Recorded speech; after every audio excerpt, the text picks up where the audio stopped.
చందమామ అందిన రోజు, బృందావని నవ్విన రోజు, తొలి వలపులు చిలికిన రోజు, కులదైవం పలికిన రోజు.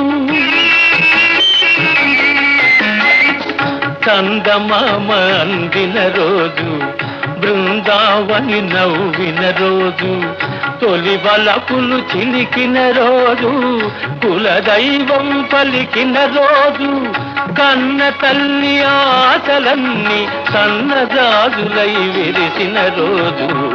భలే మంచి రోజు, పసందైన రోజు, వసంతాలు పూచే నేటి రోజు. వసంతాలు పూచే నేటి రోజు.